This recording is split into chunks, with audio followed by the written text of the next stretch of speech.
حضور اکرم صلی اللہ علیہ وسلم نے مدینے کے انصار اور مکے کے مہاجرین کے درمیان جو رشتہ مواخات قائم فرمایا، وہ بھی تاریخ انسانی کا عجیب و غریب رشتہ ہے۔ آپ صلی اللہ علیہ وسلم ایک مہاجر اور ایک انصار کو بلاتے اور فرماتے کہ جاؤ تم دونوں آپس میں بھائی بھائی ہو۔ واہ، کیا عجیب رشتہ تھا!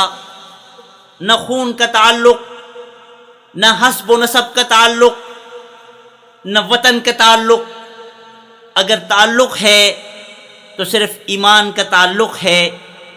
اسی تعلق کی بنا پر کالے گورے کا بھائی بن رہا ہے، غریب امیر کا بھائی بن رہا ہے، ہاشمی خزرجی کا بھائی بن رہا ہے، اور قیامت تک آنے والے مسلمانوں کو سمجھایا جا رہا ہے۔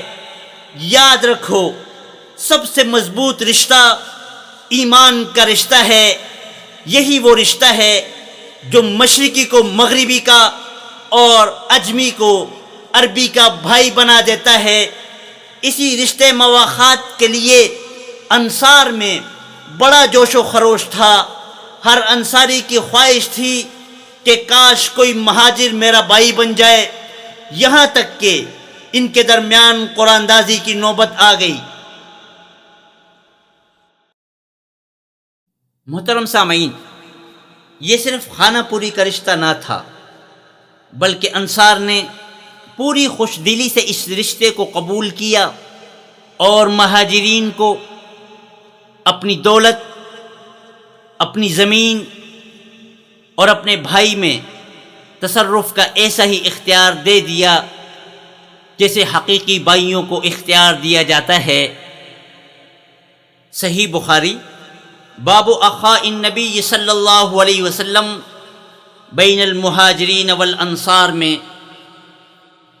مذکور ہے، ایک انصاری اپنے مہاجر بھائی سے کہتا ہے، دیکھو میرے پاس جتنا بھی مال ہے اس میں سے آدھا تم لے لو، میرے پاس 2 بیویاں ہیں، تمہیں ان میں سے جو بھی پسند ہو مجھے بتا دو، میں اسے طلاق دیتا ہوں، تم اس سے نکاح کر لو۔